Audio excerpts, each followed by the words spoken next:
I didn't have a grid for what shame was before that moment. It just was part of life. It was something that was uh, just always there, and it always felt bad, but it was just there was nothing to do about it. I had that encounter with God. It was like, oh, there's actually a way to live free of this. Welcome to Sacred and Strange.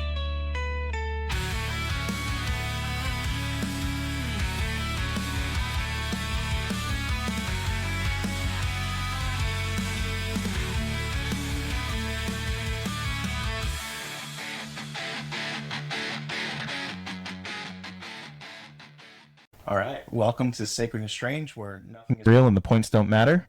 I'm your host, Jay Ureta, and today I'm joined by one of my closest and dearest friends, Levi Crognale, who I've known now for almost 10 years, which is pretty crazy. Levi leads at the Porch. He's also an amazing biblical scholar and student and just an all-around class guy. And he's single, ladies. Oh gosh. Jump on it. But yeah, so here on Sacred and Strange, we just like to talk about life, the weird, the sacred, the holy, and everything that is strange in between. With that, Levi, why don't you give us a little bit of an introduction to who you are and tell us about yourself. Okay. The format that I always start out with is I like to remind people that I come from a town in the middle of nowhere in upstate New York where there was more cows than people and more corn than cows, which is just Are there children in that corn? I hope not. There were some weird things that happened, like any small town. Like, if you Google search my town, there's some weird, creepy news stories that definitely happened out in the fields. We're gonna get into that for sure. Yeah, it was before my time, but it was definitely weird. Not like supernatural, more like criminal. There was a giant heroin bust on Main Street one time. Oh, That was I guess fun. that's exciting when you Yeah. have more cows than people in your town. Yeah, the FBI showed up. Were So the that was cows cool. doing the heroin? No, it was definitely the people. It was right next to my grandma's hair salon. That's why I remember it. Oh, Yeah, was literally. Grandma cooking? No, she harbored cinnamon rolls in her hair salon. That was what That's she harbored. the drug I want. Yes. Put that in my veins. Lonnie Harrington made the best, still makes the best cinnamon rolls I've ever had in my life. And Lonnie I'm Harrington. saying that knowing how good yours are. Yes, I do make cinnamon rolls. That became my COVID hobby. And boy, are we glad. Okay, so you grew up in a small town. Oh, yeah. We only upstate got- New York. Yeah, so, Yeah, we jumped on the heroin Sorry. train real fast. yeah. Well, don't say that on the podcast. Just go ahead. I'm not editing anything. Nice. Yeah, weird stuff happening, small town. I was just a normal dude. Then I had a crazy encounter with God at 17. That was when God became real to me. And I've been chasing after him and in relationship with him ever since. That encounter is what motivated me to want to learn more about God, and that's what led me to Bethel out in Redding, California. I went to BSSM for 3 years. That's where I met Jay and Aaron, his wife, and a whole bunch of other weird people. BSSM really is a Good way weird to place. describe it. Talk about sacred and strange. Yes, That is a hub for that. 1,000%. Yeah. And we're thankful. Yes, in a good way for the most part.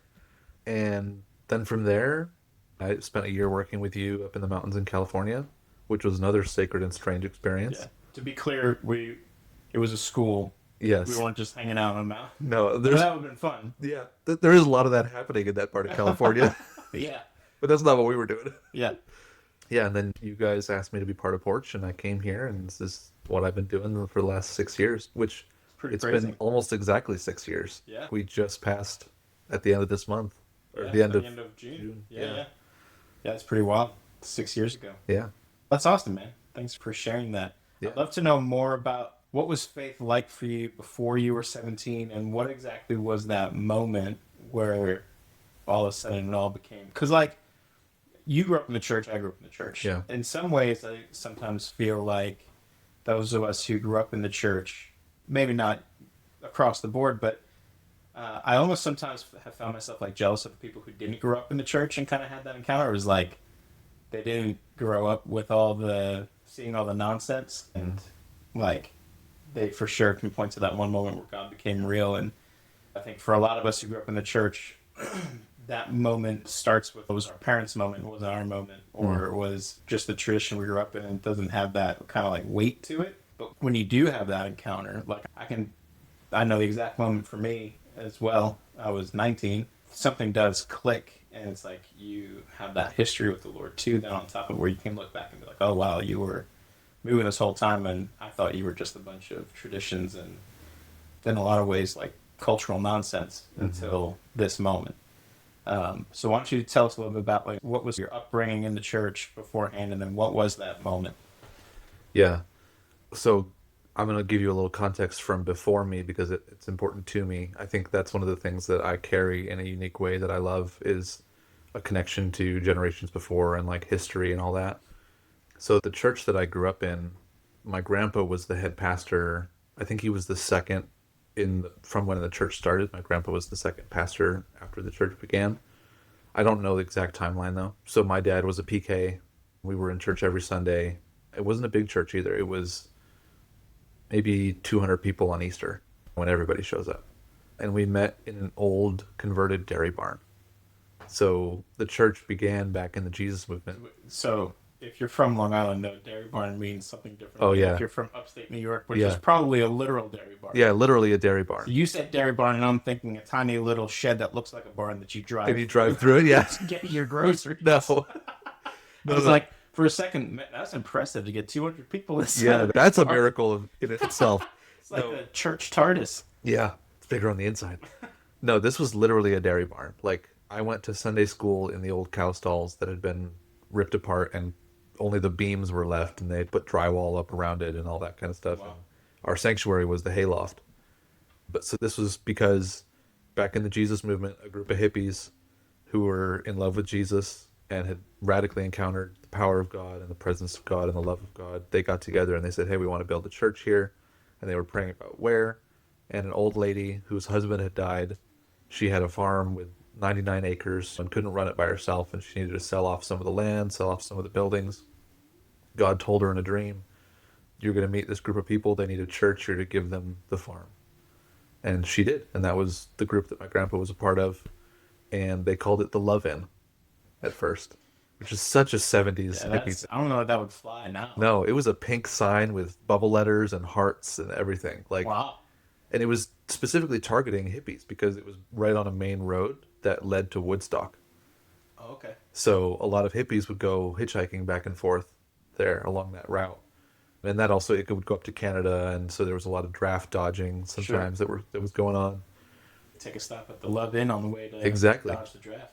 So I grew up with my grandpa telling me stories about him meeting, like being called down to the church lobby and meeting with hippies who would come in off the street looking for water, looking for food, seeing if they could spend the night somewhere. And he would pray with them right in the lobby, and they would get miraculously detoxed off drugs and alcohol, Oh, wow. sober up immediately. He'd put them up in a tent in the backyard of the parish, which was a little log cabin, down the hill a little bit from the barn. And that's actually what we used to call it. This is a call coming back to me now. We used to call the church the barn. That was the shorthand for it. It was like, was that what the sign up front said? Or No, was that was what they called the Love Inn. No, so it became what was called Covenant Love Community Church. It doesn't. Okay. I don't even think it exists anymore. I think they actually just ended it.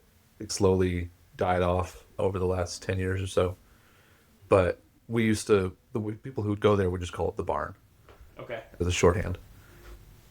So the barn and the cabin were like the two things. And my grandpa would put these hippies up in the backyard with my dad and all of his siblings sleeping in the cabin, right? Like right outside. And the next morning they would either baptize them or send them on their way. And they would always say, go back and reconcile with your family. That was like their big thing was, you've met Jesus. This is what he's about. He's about reconciliation and family. So depending on the situation, obviously, but go back and reconcile with the people you need to reconcile with. And don't be alone anymore. Don't be wandering. Sure. And some stayed and became part of the community, and some ended up going back home, and it was great. But that was the stories that I heard growing up. Beyond just Sunday school and Bible stories, those were the stories of what was going on. But when I grew up, nothing was happening like that. So I just knew them as stories. And that was kind of what the Bible was. The Bible was also just what I learned about in Sunday school. There was a felt board. This was like early 2000s, so Yeah. wasn't a lot of screens or tech. It was just a felt board, some vanilla wafers. Sorry, you said early 2000. There wasn't a lot of tech, and I remember my mind being blown by the tech Right. in Yeah. the early Well, 2000s. sure. But I'm a mid 90s kid, so that's when I was born in. So like early 2000s was when I was cutting my teeth on technology. Yeah. Yeah, so like I grew up with God and faith being an integral part of culture, but it wasn't mine, like you described. Yeah. It was just part of the world around me, and I knew from an early age that there was a secular world as well, but I didn't have much contact with it because every part of my community was built around the church. I went to school in the church. There was a private school there. So from third grade through eighth grade, I was in the church 6 days out of the week, sometimes seven if there was an event. And so, kind of faith for me was like, oh, it's just a bunch of good people who believe in this story for some reason. I don't know why they do, but they're nice people, and we have a pretty good community, and all my friends are here, and this is just how we do life. And I recognize that there are other people who do life differently, but I don't really interact with them, and so it doesn't really matter to me. And that was my life all the way up until high school. Because high school, I got thrown out into the public school for the first time, and that's when I started to get confronted with, oh, there's real choices that people really make that matter and are born out of different viewpoints. And I had some really good teachers who were willing to gently help me ask questions, but not weren't trying to disabuse me of my beliefs. They were really trying to help me understand and form my own foundation rather than just continue to be spoon fed what was just around me. Yeah. And I'm really thankful for those teachers. And that was where things began to transition for me. It was like ninth grade, especially into like 10th and 11th grade, because it was going in the, yeah, it was the January 2013. So going into 2013, I would graduate from 10th grade. That was when everything started to shift, and I had this crazy encounter with God because I was coming into this realization of I liked some of the secular stuff. I liked getting away with things. I liked being bad in certain ways, and I had Sneaking the cinnamon buns. yeah, go to the church potluck and taking 3 hot dogs instead of one. Whoa. Yeah, especially when my grandpa was on the grill. All I'm hearing so far is your grandparents can cook. They can both sides. My whole family, food is really important. Talk about sacred Yeah. food, man. Oh, yeah.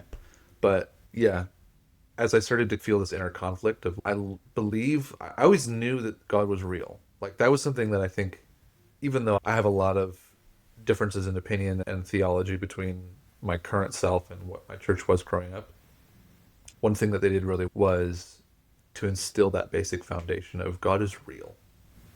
And I grew up really genuinely believing like it is logical to believe that God exists. It's not like people describe faith as like the blind belief without evidence kind of thing. That's not what it felt like for me. For me, it felt like it is logical that God exists. There cannot be existence without him. And I grew up also very young earth creationist, very Christian fundamentalist, a little bit of Christian science in there. Oh, Not interesting. not a lot of it, but enough. I grew up listening to and watching documentaries where people were trying to disprove evolution. I still can hear the theme music in my head. Do it right now. No, I'm not doing that. I'm not musically inclined. Yeah.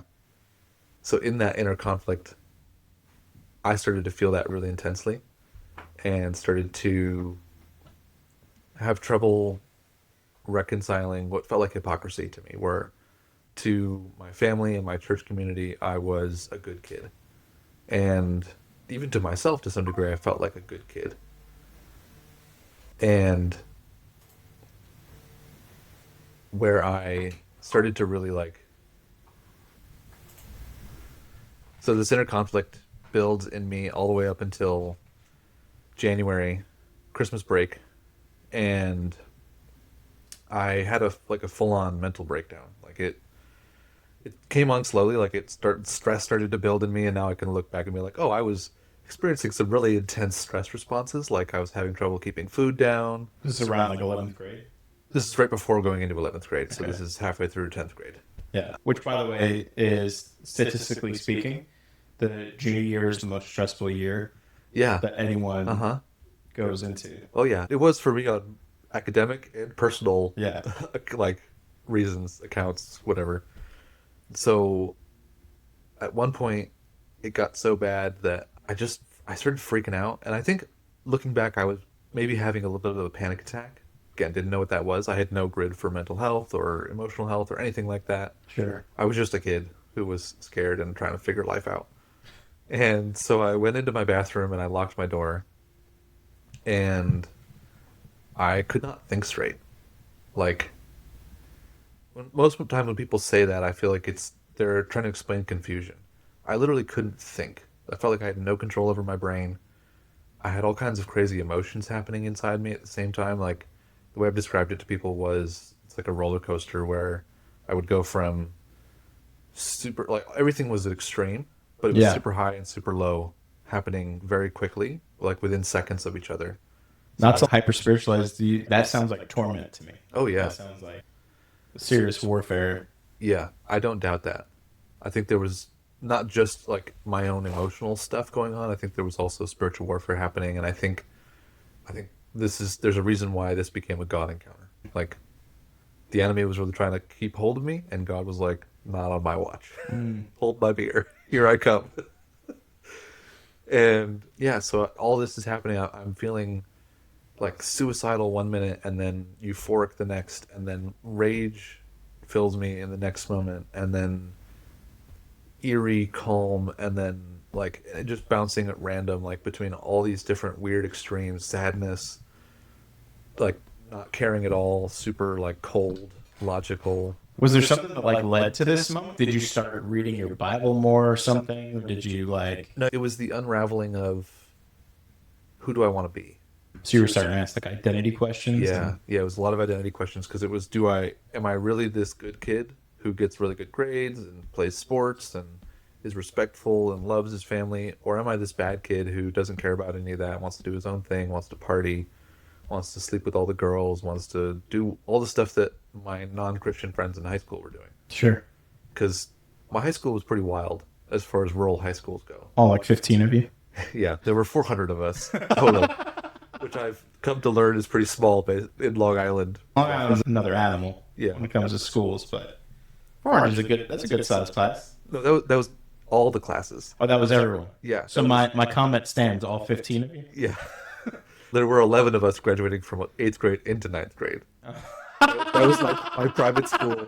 We had 11 people. That was a big class. Wow. Yeah. No, yeah. So that inner conflict of who do I want to be, that's really what led me into that moment of extreme inner conflict and Yeah. that spiritual warfare and all that. Because I think I was really teetering on the edge. Like I had plans once I graduated high school to abandon all of my previously held convictions and all of my previously held Wait. good Like behavior. you were like, on this day, Yeah, I was I'm like, letting it all go. when I move out of my house to go to college, I'm not going to go to church anymore. I'm not going to do any of this stuff. I'm going to live how I want to live.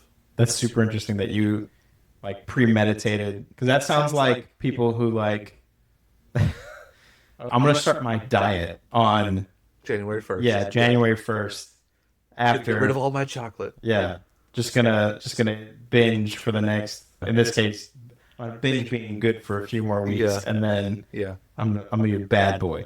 Another thing I should mention too is though I was also I'm not proud of this, but I was very manipulative at this point in my life, and I had a friend who was toying with the same ideas. She grew up Catholic and her family was pretty strict in that way, and so she had a faith foundation kind of like I did, different tradition but similar, and she had a family culture that felt very similar as well, and she was also toying around with the idea of going to parties and drinking and having sex and all this kind of stuff, and she was actually starting to act on that. And what I decided to do was I was like, if I can convince her to stop, if I can, basically, I didn't use this language, but if I can manipulate her into coming back to the good side, then I know that I can go down the same path and come back as well. Oh wow, Because I hadn't lost that conviction. she was the Gollum to your Frodo. Very much. I've thought of that comparison as well. Yeah. Yeah, it was bad. It was like definitely one of those things that I look back on and I'm really not proud of. And that wasn't working. So Christmas break, she started doing some really intense stuff. and I was trying to stop her, and she wouldn't listen to me. And that kind of threw into my face this whole idea of I am in control. Yeah. And I started to realize I'm not in control. There's something in me that is not, that is like this impulse that I can't actually control. It wants me to think that I can, but I can't. Yeah. Once you start to give into it, it's. Yeah, it's that monster, that whole, Yeah. the rumor weed from VeggieTales. I just watched that with the boys. Yeah. And VeggieTales still, it is so campy and cheesy. So bad. But I found myself, I was like making them lunch and had to pretend to not be interested because I would like just be like making, like spreading peanut butter and stop. lose myself in watching Larry Boy swing with these plungers on his head. And it was pretty funny. Yeah. So, with all that in my head, I get to this point where I'm in my bathroom. Things are going haywire. I thought I was losing my mind. Like, I had never experienced anything like that before. And so, to me, this was a permanent thing. This was like, I'm going crazy. How much time, how much time passed between when you made the semi-conscious choice of once I can move out, I'm going to do what I want to do, to this moment in your bathroom where everything's spiraling? It's probably a few months. Okay. I don't remember exactly when I made that plan, but it definitely wasn't like years. It was like a couple months at most, maybe a few weeks. Yeah. But definitely weirdly premeditated. So I get to this point, I'm in my bathroom, and I had a thought where I was like, everybody keeps telling me God's real, but I've never experienced it. And it would be stupid of me, because I was into science and everything, so I understood the scientific method, and I understood you have to experiment, you have to try things and see if they work.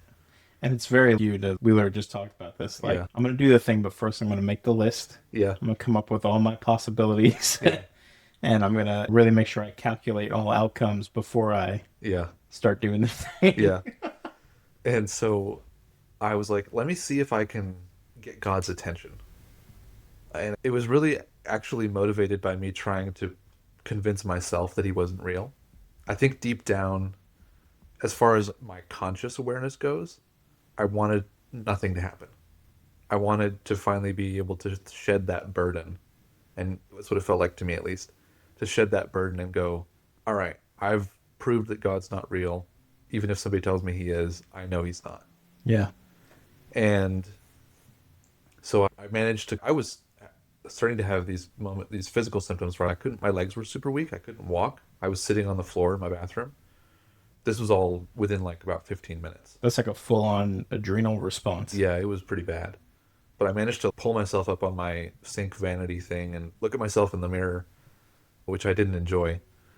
And I didn't like the person that was looking back at me. I didn't recognize that person. I was like, who is this guy? This is so weird. And I was like, you know what? I grew up knowing the sinner's prayer, going to church all the time. We would do like summer, like revival, tent revival things where there'd be salvations. And we didn't have a youth group, but I grew up with those kind of events around. So I knew the sinner's prayer. And I was like, I'm going to pray that. If God doesn't answer that prayer, then he doesn't answer any prayer. So I remembered what it was. I was like, okay, I think this is how it goes.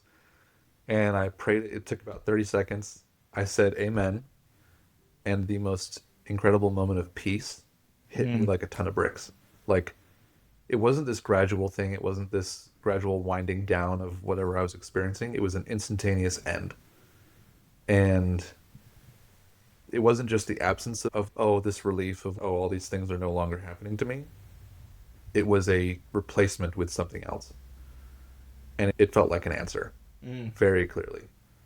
And I stood there stunned for about a minute. And I was like, how did I just go from barely functional and feeling like I'm falling apart to suddenly having this moment of incredible peace that I had never felt in my life before then?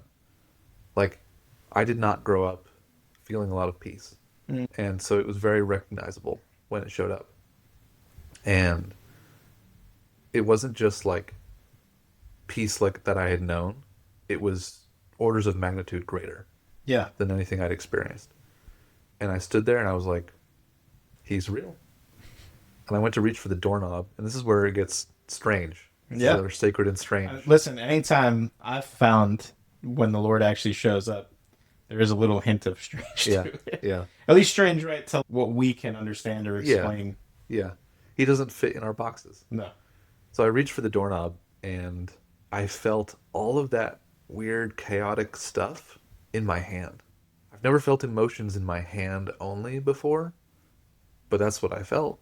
It was, I don't know how to describe it other than, It was on the other side of the door. yeah, it was like I passed through a barrier. Not on the other side of the door, but it's like there was a ring around me. Because what I did was I pulled back immediately. I was like, that's weird. Yeah, yeah. And then I stood there for a little bit. I was like, what do I do? Again, my logical brain was like, see if going the other direction works. So I reached the other direction, felt the same thing. As soon as I got about 2 feet away from my body, I felt it like I passed through a barrier. Oh, so you were literally in, It felt like a pillar. yeah, I was gonna Like, say cone of silence, but not cone of silence, yeah, but like the, that's a D&D spell. well, I meant more get smart. Oh, I don't see sure. that movie. But in other words, you were in a physical atmosphere that Yeah. you could test the boundaries of. Yeah, it had a very clear boundary, and I literally turned in a circle and just poked my hand out at every cardinal direction and felt that moment of passing through that barrier and feeling all that weird chaos and stuff on the other side of it. And I felt, I think for the first time, like a holy fear of, oh, not only is he real, but there's something also very real that he's now protecting me from. And in that moment, I knew, okay, without also, this was a weird moment for me at that point in my life, without any guilt or shame, was like, I need to tell my dad what I've been doing. I need to talk to my grandparents. I had destroyed trust with both sets of grandparents at that point, just with taking advantage of that and then getting caught. And so, like, my relationship with my family was pretty strained at that point. So I was like, I need to come clean about all this stuff that they haven't caught me doing. I need to tell them what just happened because I think that'll probably soften the blow a little bit. But also, this is crazy, and they'll help me understand what's happening. Yeah. And I did. I went and sent an email to my dad because he was at work, and was like, "Hey, here's all this stuff, and this just happened to me in the bathroom, and I don't know how to explain it, but I think I need to talk to you and Grandpa about it because I think this is God, and I think it's real." And he was like, "Great." And that's very my dad. Like he kind of came home later that night and just had dinner like normal Yeah. and didn't say anything about it Yeah. until like after when we could have a private moment, which I understand like that was a good thing. Yeah. Yeah. But the whole time through dinner I was eating, I was like, what is happening? Why When is is he gonna drop the hammer on me? yeah, like why hasn't he said anything? Did he not read it? Is he gonna flip a table? Yeah. He came into my room later and was just gave me a hug and was really happy and was like, "Hey, like I love you so much. I'm so glad this is happening. Let's talk about it. Let's talk through it." And then my grandpa kind of became a really strong mentor to me. My dad's dad. He's naturally very pastoral, and so for that year and a half left that I had in high school, he really mentored me and helped me learn a little bit about the basics of Bible reading, and because I'd never read my Bible for myself. This was actually really interesting and key for later on is that before I was a Christian, the Bible was really confusing. Even for the first year of following Jesus, I would cry every time I read the Bible because I could not understand it.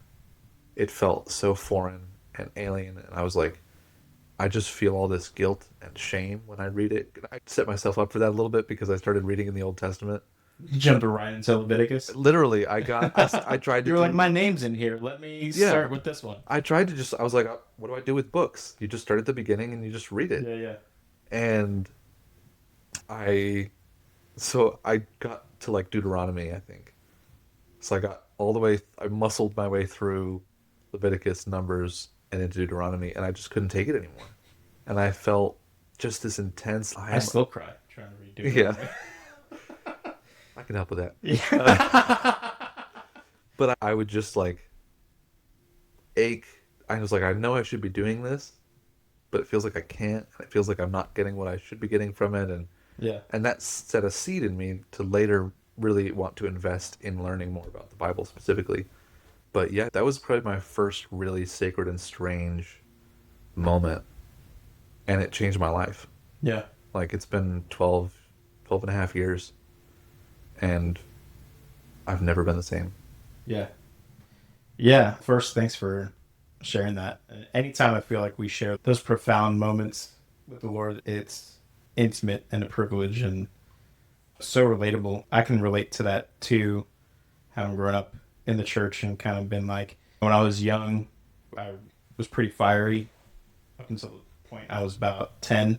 I moved to public school and started being confronted with a reality that I was not used to as well. And a very similar moment with the Lord when I was 19. I was out of Christian college. That was really hard. The first time away from home, and I had this breakdown moment outside of the student union in the middle of January. It was January 2007. And I remember it was probably about 9 o'clock at night. The snow was falling in central Pennsylvania. And I told the Lord I didn't believe him anymore. And I had this moment where it was the same thing. All of a sudden, I felt a lifting of peace. It was almost like when you get in like a pool and you first feel the temperature and you're like, okay, this is different than what I'm used to, and then your body adjusts to it, and it's almost like you don't realize Yeah. what you're doing, where you are anymore, or the water around you. Just I'd gotten so used to the Lord's hand on my life that when I said that, I felt the lifting of it, and there was that same. I totally know what you're talking about. This chaotic energy of just completely no peace at all.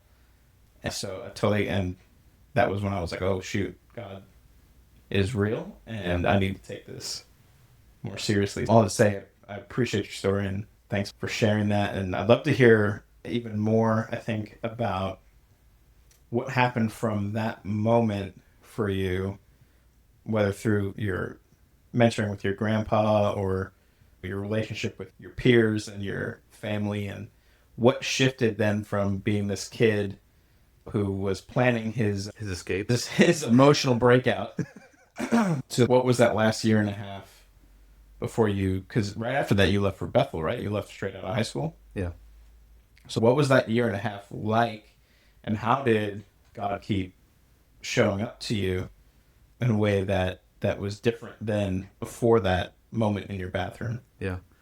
I would characterize that period as being one of searching and really putting legs on, do I really care about this, and do I really want to invest in it? Because as much as I had people in my corner who were really supporting me, which was essential, I also had a larger reaction from my community in general that was like, oh, you're telling us you really are the thing that we already thought you were? Great. Carry on. So kind of anticlimactic. Yeah, it was like, I was like, hey guys, this crazy thing happened. And they were like, we don't know how to deal with that, but you're telling us you actually believe the things you already told us you believe? Great. They just kind of were like, life is Yeah. the same now. Nothing changed for them, really. Man, hold on. That's such an interesting and real, I feel like, reaction from the church at large of not really knowing how to celebrate Yeah. outside of the baptism moments or like the things that we create scheduled space for. Right. Something strange and profound just happened in this young man's life. Yeah. What do we do with that both celebrates and comes alongside him? Yeah. I think that's where we've seen a secularization of the church. Not to be overly philosophical or anything, but it's that cultural Christianity thing of the thing that we are supposed to be radical in becomes so normal, like you were describing with the pool, the temperature change, you just acclimate to it, where you have become so acclimated to God's presence and all that kind of thing that you lose the value for it, Yeah, you take it for granted. and it no longer is sacred or strange. Yeah. And because it's neither of those things for you anymore, because it's so normal, when something radical does happen, you can't see it. And we see that in the Bible. We Yeah. see so many times where people took what God had given for granted, and that choice then led them into a place where they gradually fell away. Yeah. It always makes me think of the two disciples on the road to Emmaus, Yeah. where it's like They're walking with Jesus. It's a sacred and strange moment. Yeah. He's risen from the dead. They don't realize it yet. They're walking to this other city. He's walking with them and talking with them. And it's not until he leaves, right, where they realize, oh, that was, didn't our hearts burn? Yeah.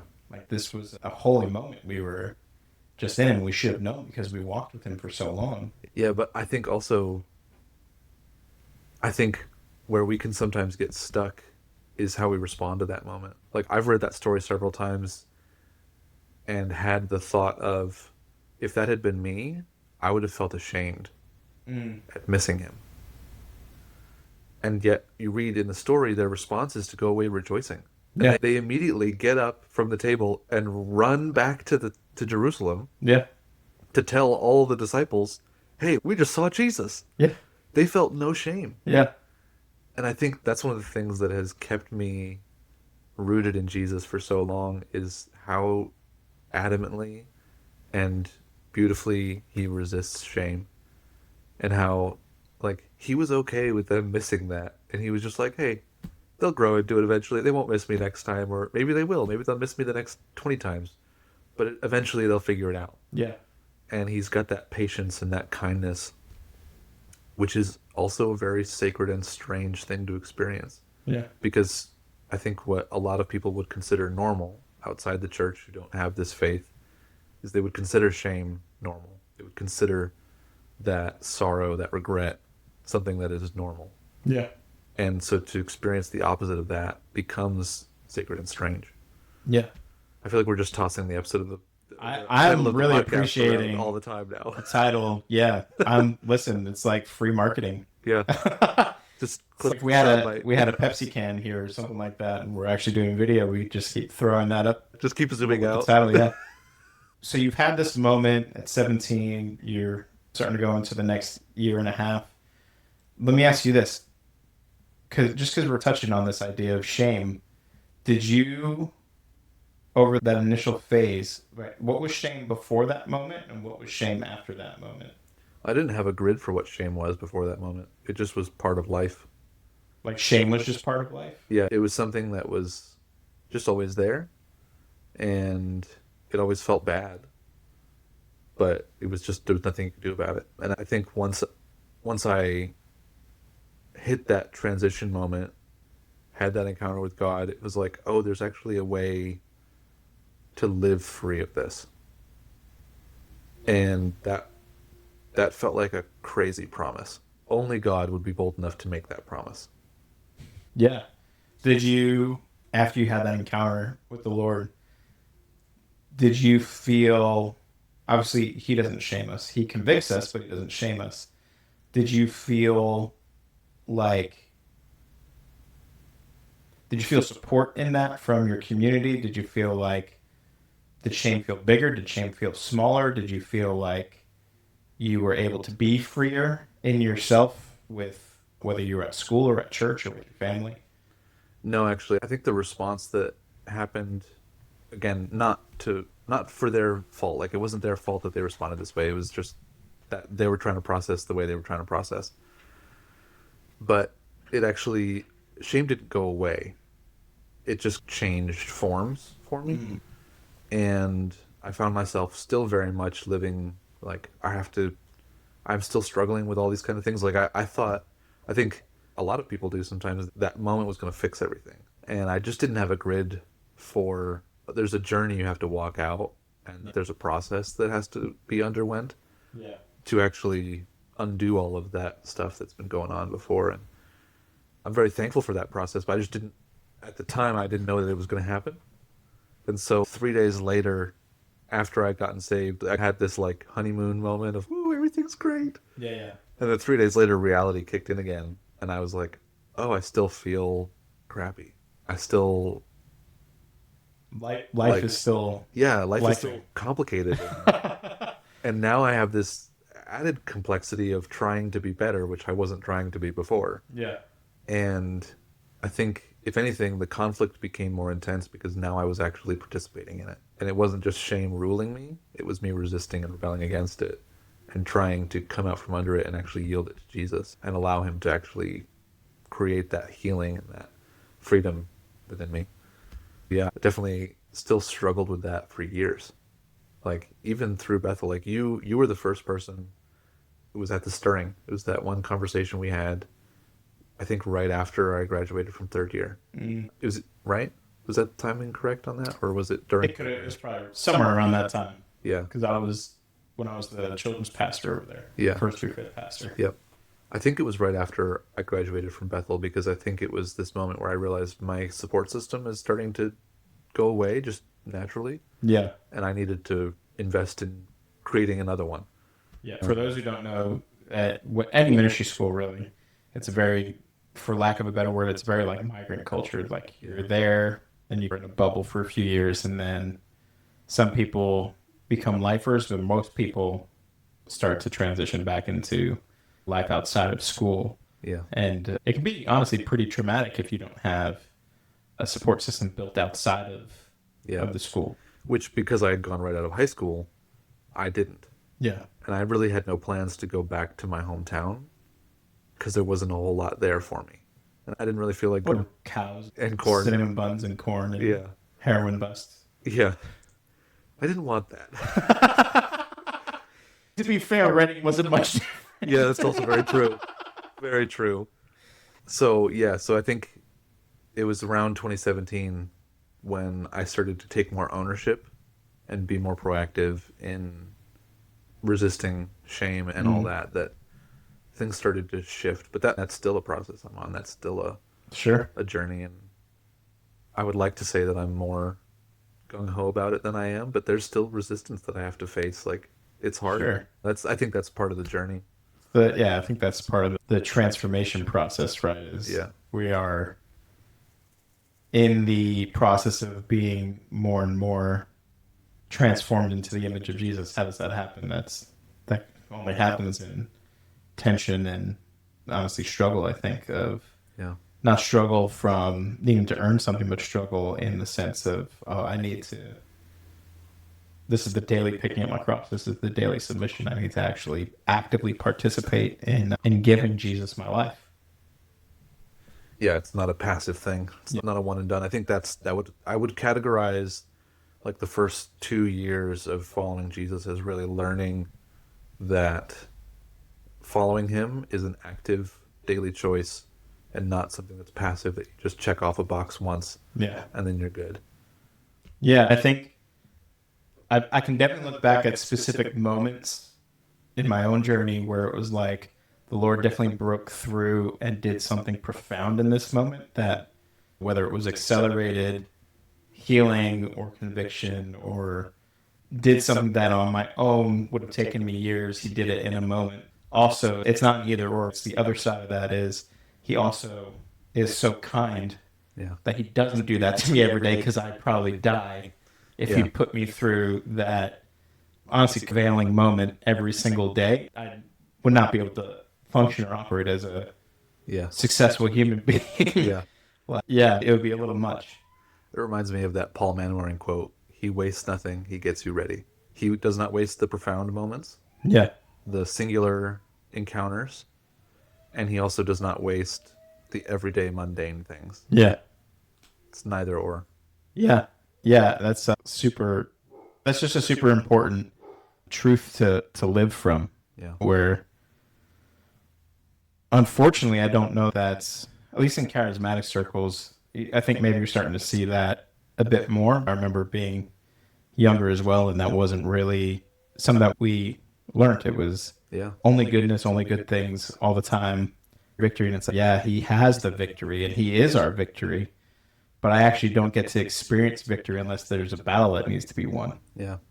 And if you're never willing to risk failure, then you're not in a battle. That's actually something that's presently been on my mind a lot, is the idea of failing forward. But I've been thinking of it mostly in a game context, because pulling back the curtain a little bit, we're both in the same Dungeons and Dragons group. And I'm about to start DMing our newest campaign that we're starting. And we just lost about half of our listener base. It's demonic. But I've been thinking about how natural ones, when you roll a nat 1 in the game, it's more interesting than if you roll a nat 20. And Yeah. how failure actually creates better opportunities to create a better story. Yeah. Because that's what D&D is. I mean, just soapbox that for a moment. It's collaborative storytelling. It's not demonic unless you make it that way. Yeah. And so that kind of story is what's been fascinating me recently. Really meditating on how overcoming failure, how people move through failure, how people are changed and transformed, not necessarily even by the failure, but how they respond to it, and by how they are willing to like receive support in their failure, and then that actually changes them. And that I've been started to reflect on how that has happened in my own life. And I think the church, I'm not going to make it a general statement, but I think in my experience of the church, there has been a really deep discomfort with failure. And that's created a lot of pressure. We see that with some of this Christian celebrity stuff that goes on where Oh yeah. there's all that buildup of hype and fame, and then there's a fall. Yeah. And it gets, I think, turned up to an extreme in that context. But that's a normal part of life. You have good days and bad days. Yeah. But when you have this platform and this fame, it's like your good day becomes your best day and your bad days become your worst days. Yeah. And it's just everything gets It's cranked up to cranked 11. up to 11. Yeah. And it's maybe that's actually just part of life. And that's why we shouldn't have the celebrity culture thing going on, Yeah. because these are normal people. Yeah. They don't have anything different than what I have. Yeah. So Same like, Holy Spirit. yeah, Yeah. and the same flaws. Yeah. So your story has a lot of, again, a lot of like really relatable pieces. But one of the things that having walked with you a bit too that I know and that you've shared is you spent a lot of years masking what was really going on in your heart. And then you had this moment with the Lord where he shows up in a really profound way. And then from that point forward, you're living for him and you're committed to him, but still very much like the rest of us, a work in progress. So I'd love to hear a little bit more kind of leaning into that journey of just getting really practical. What has tackling some of those, whether it's shame cycles or old behaviors or old thought patterns, what does that look like? What are some tools? What are some, whether it's scripture or practical stuff that are implementing just daily that have been helpful for you? And even are there things that you've tried that weren't helpful? I just think a lot of people can relate to that idea of being scared to really share where they're at in their journey. And you're one that I've seen both wrestle with that and also really courageously be vulnerable. And I think it'd be good for people to hear, what does that process look like for you, and what are some things that you've found work, and some things maybe that haven't worked. Yeah. I think with this kind of topic, the way that you get better, the way that you heal, is not by any one thing. It's this is where my brain starts to, I'm verbally processing a little bit. So I would say Jesus is the healer. That's actually something that I'm currently wrestling with, another layer of that. There are some things in my life that I've actually looked to instead of Jesus. Ironically, one of them being the Bible. I think there's a layer, not completely, but just another layer that's becoming clear to me, and God is helping me unravel. I've actually tried to use the Bible to improve myself rather than letting it be a doorway to an encounter. It's the thing that I live by. So he's peeling back another layer of that and going, hey, let's go deeper. Let's get rid of that and let me show you something else. So I think therapy is massively important, but it's not just therapy. If you just do therapy, you'll get a measure of healing and nothing else. Yeah. And it'll only take you so far. And then at a certain point, you need to stop going to therapy, or you need to invest in including therapy in with other things. You Yeah. need to make it a mixture. And then to go back to whatever is sacred and strange, the spiritual disciplines. That's something that you and I have been big on. I think, when was it? Like, it was our first year back in New York. Yeah, our first year doing school ministry out Yeah. there. Yeah, both of us got on the same track with spiritual disciplines. And for anybody that doesn't know, that's a sacred rhythm. So it's a way of creating space in your life where you are in direct contact with the divine, where you are Divine meaning God, meaning not God. like Yeah, the not divine feminine or any of that no other new age stuff. stuff. No, thank you for clarifying. Shorthand can be Yeah. not useful Not the sometimes. universe, not any the Yahweh God of the Bible. Want to be Yes. super specific. Yes. But you're creating margins, you're creating rhythms of interacting with God. It can be a bit mystical, it can be a bit. It's meant to take you outside of what you are comfortable with, but not in a way where you're creating all this hype about it. Like it's a mundane thing, it's something that can be part of your normal life. So that includes things like having a rest day, Sabbath, if you want to get biblical with it. Daily encounter with God, that's Jesus time. That's what the modern church calls your Jesus time or your God time, your secret place. Yeah, yeah.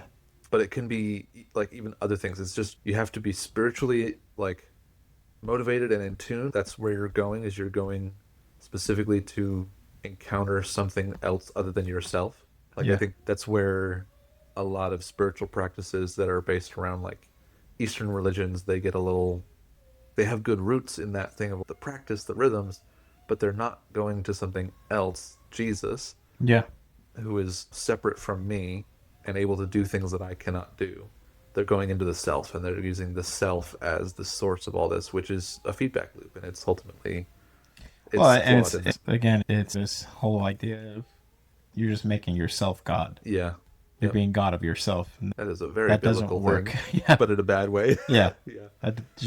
You're gonna fail. Yeah. Yeah. Yeah. So I think therapy, but mix it with your spiritual disciplines and community as well. That's been one of the hardest things for me. Yeah. Hit on that because that's really the only way to go against the self help Yeah. stuff Yeah. Yeah. is you've got to be in community. Yeah. I think if you were to say it, I think the counterbalance of therapy is community, because therapy is a one-on-one interaction. It's you and one other person, and it's all about you to Yeah. some degree. And so it can be very, it can become very much like an echo chamber, Yeah. despite the therapist's best efforts, even. Yeah. And I've experienced that a bit. Yeah. I've had to back off from things, and I've had to make sure that I'm investing in community, because even in therapy, there are blind spots. Sure. And community is one of those things where when people are interacting with you all the time, daily, they see so much. Yeah. And I think one of the things for me that I've had to really lean into is I have still an inclination to hide. And when you're in community, that becomes very difficult in a good way. And very obvious. Yes. And there are so many conversations that we've had over the years where you just start out by saying, "Hey, you're hiding." And I go, "Frick." Yeah. It's the natural, the instinctual thing to do is I'm being seen and that's uncomfortable. Yeah. Let me go back to my cave and go back into the world I've created for myself in this space rather than to be seen and known is actually where I think we get to see what the Lord's doing in our lives actually play out. Yeah. That's the testing chamber for our growth and how we're being again transformed. Yeah, because the other thing is community will trigger you. Oh, 1,000%. That's something that has been immensely valuable to me, because if you never come up against your triggers, then they stay empowered. Yeah. And it's almost like the what's that therapy where if you have a fear of spiders, it's go stand in a room full of spiders. Oh, like exposure. Yeah, exposure therapy. Yeah. I think that's flawed, but I think there is some truth to it. In Yeah. the sense of you need to come up against your own weaknesses and your own, to go back to the failure idea, you need to come up against your own limitations. Yeah. But if you do that without community, then it's terrible. But if you do that within community, then it actually can be the safest version of that experience. And because you're around people whose strengths are different than yours, and so when you become most weak, and again, this is something that I struggle with still, but when you become most weak, there are people around you who can help. Yeah. And asking for help is really hard if you don't have a community. Oh, yeah. And it's hard with a community. Yeah, but I'm saying it's Well, not impossible without a community. Yeah, like Who are you going to ask for help? I think it's important too to clarify, just because I see this too, is like a healthy community is a community that should feel a little bit scary at times. Oh, yeah. And I think sometimes we look at community as just being the people, like surrounding ourselves with people. And the problem with that is that if you just surround yourself with people that are in the same mess as you, but aren't moving towards growth, all you're doing is keeping each other stuck. That's just a community that's stuck together. You want to be in community where, not that everyone's perfect, but you want to be in community where you're all challenging each other Yeah. to grow, and you're all challenging each other to be vulnerable, and not vulnerable so that again you're just stuck together, but vulnerable in the sense of I'm going to both share where I'm at and give you permission to speak and challenge me. Yeah. I think that's where another pillar kind of has to come into place practically. So you've got therapy, which is, hey, I'm actually taking time to invest in healing apart from anybody else, anything else, because that is necessary. There's community, which is, I'm doing more work to heal, but I'm doing it with people who are also healing, and we're sharing our victories, we're sharing our defeats. But none of us are allowed to be victims. Yeah. And then the third piece, I don't know if there's only three, but I'm imagining it right now as a triangle. The third piece I would say is you need that contact with God that you find through the sacred rhythms, because what happens there is He is the source of power. Like, one of the things that was a huge revelation for me when I was studying the Bible, I am studying the Bible, but at a specific moment, I got really into Proverbs, and it's why I have a tattoo based around it. Yeah. But wisdom in the Bible is not a head-based concept. It's a whole person concept. And you can't have wisdom if all you have is knowledge. The Bible makes a very clear distinction that wisdom and knowledge are two different things in the biblical understanding of reality. And so I started to ask the question, what's wisdom? How is it different from knowledge? And as I studied Proverbs, which is infamously the book of wisdom, what I came to realize is that wisdom includes power. Knowledge is just facts. Mm. And so if you want to not just know the right thing, but do the right thing, you have to have wisdom.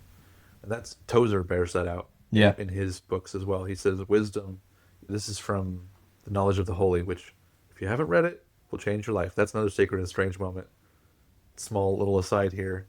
When I first read that book, every night when I would go to read it and open it, I would feel the presence of God. From the moment I opened the book till the moment I closed it, I could feel tangibly the Spirit of God around me as I was reading it. It was crazy. Wow. Sometimes I would just open it and not even read it, just to feel the presence of God, because it was overwhelming in a great way. It was probably 2 or 3 months that happened. Wow. Yeah, talk about sacred and strange. I can already feel all the reformed. Yeah. If any reformed listeners are cringing a little bit. Yeah. I would love to have that conversation. I'm not afraid of it. But in that book, he talks about the wisdom of God, and he says the wisdom of God is the most perfect ends achieved by the most perfect means. Mm. And that has stuck with me for years.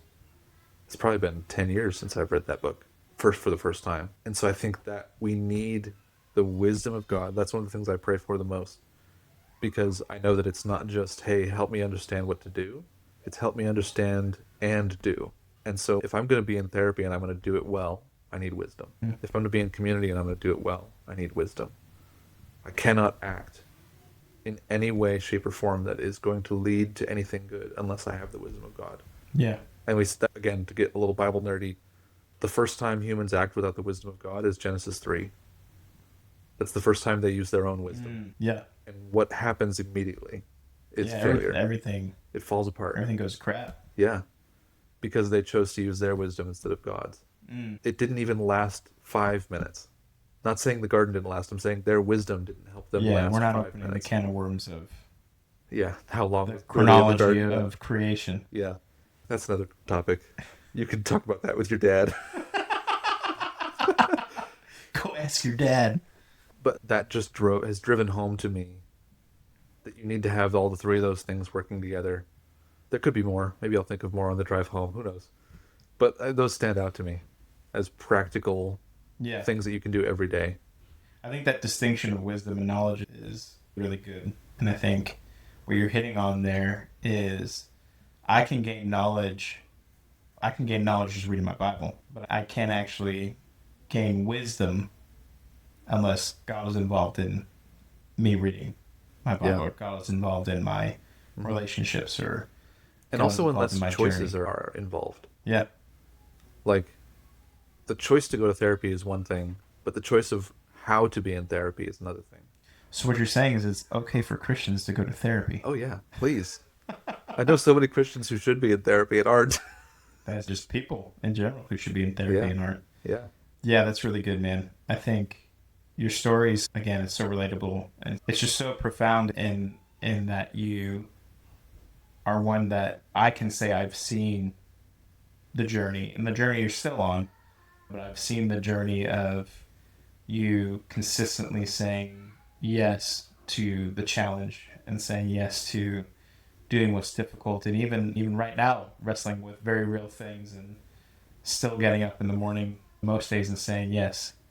That's more than most can say, and I think that's really special. And so I just want to say thanks for sharing that. What I'd like to wrap up with is what is the Lord doing right now in you that's sacred and strange? I brought it up earlier, but unwrapping another layer for me within the studying the Bible. I'm a huge Bible nerd, as we've hinted at, and lately I've been wrestling with like what's the Bible's role in my continued healing and growth, and like how do I maximize the. I'm always thinking about being efficient, and again, there's the logic and the Mm-hmm. nerdiness, right? But it's like I don't want to waste my opportunities here, and I've been very cautious ever since I really started getting into the Bible in a really deep and intentional way, keeping Jesus's caution to the Pharisees in mind of you think that in the scriptures you will find life, but it's me Yeah. that they point to. That rings in my head daily. And yet I find myself in a place where I've actually God, like I said, has been peeling back this deeper layer of you've been looking to the Bible to find life, but it's Mm-hmm. supposed to point you to me. And so I think one of the things that I'm wrestling with is how do I bring, I don't even know if this is the right way to say it. Again, I'm a verbal processor, so it's a bit raw, but how do I bring more of God into reading the Bible, into my Mm-hmm. experience with the Bible? Because this is the thing that He has given me that I have the most consistent access to. It's like you and I grew up in charismatic circles, and so we both have that grid for spiritual, supernatural encounter, Yeah. but those are not under my control necessarily. I can position myself to be available, but it's up to God to actually open that moment up and do that thing. Sure. The thing that I have the most control over is reading my Bible, and because it's always there, I can Yeah. just open it, and I'm reading the words that God has wanted to be written in there, Yeah. and this is how He has chosen to express so much of who He is, and it's a portrait of His character and a portrait of the human experience, and there's so much within it that we can glean from. And I think that what I want out of it is, like I've said before, that it would be a doorway to an encounter. And in the middle of that as well, I also feel like God is starting to reframe my concept of failure. I struggle with having grace for myself in failure and having kindness towards myself. I'm a bit of a perfectionist. You're laughing because it's so true. It's very true. I don't like being bad at anything. It's one of the reasons why I'm struggling at work right now because I'm bad at it. But in that experience of being consistently bad at the job that I was hired to do, I've been so consistently confronted with my own failure Mm. that it's a bit like exposure therapy. Started to lose its sting a little bit in the way of like I'm not quite so triggered by it that I'm driven away from it. It's not shaking your identity. Yeah, and I can actually sit with it a little bit more, and I'm becoming a little bit more comfortable. Not a lot. It's slowly, but I'm becoming a little bit more comfortable of going, how can this actually motivate me to do better, to be better? How can I see that I'm still me in the midst of this moment? That God is still God, that He still loves me in this moment. Nothing's changed. And for the first time in my life, I've actually like I mentioned with the D&D stuff, I've been wanting to explore failure. That's completely new for me. And I think God is in the midst of that process, inviting me to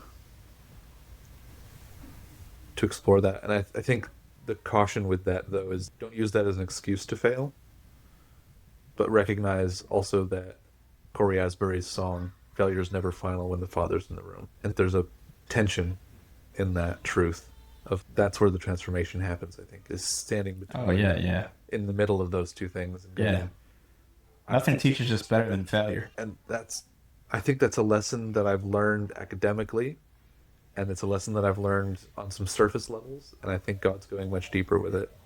Yeah, making those connections. Yeah.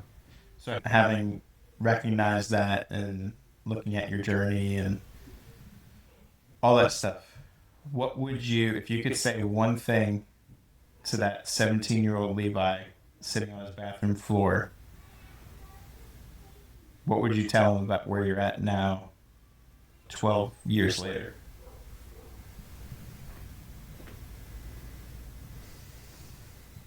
I think I would say that despite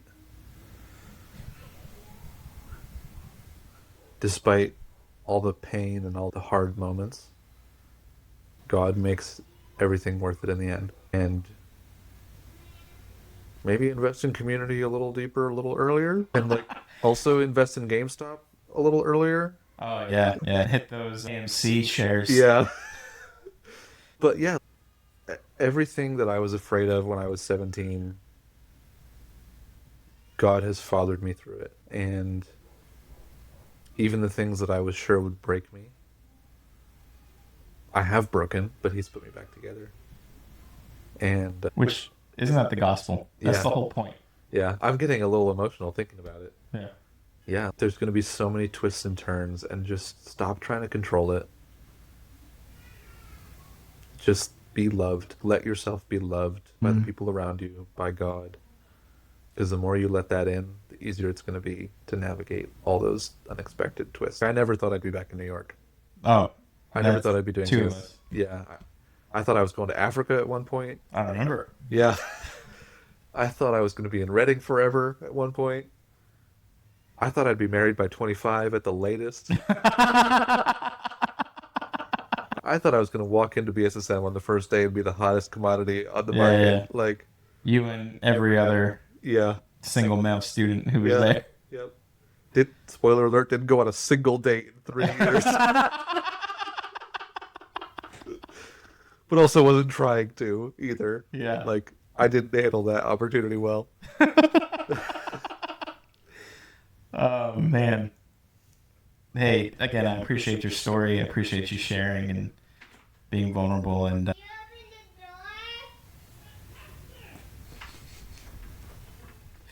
that would be my 4.5-year-old son. He's probably very faint on the microphone. I hope so. I don't know. I guess we'll find out. Yeah, I really appreciate your story, appreciate your vulnerability, your journey, man, and how you, not just in this moment, but repeatedly opened up to anyone who's willing to listen, to let your story be a launching point for them. So thanks for doing this. Thanks for being my first interview, Yeah. which is great. I think that's special. And with that, would you just pray us out? Sure. Jesus, thank you so much that you are the one who tells stories the best way possible. And that you're weaving the story of every listener in a way that, as I can attest to, is often unexpected, but it always is good at the end. So, Father, I just bless every listener to experience the goodness of the stories that you write. In their own lives, in the Bible, in the lives of those around them,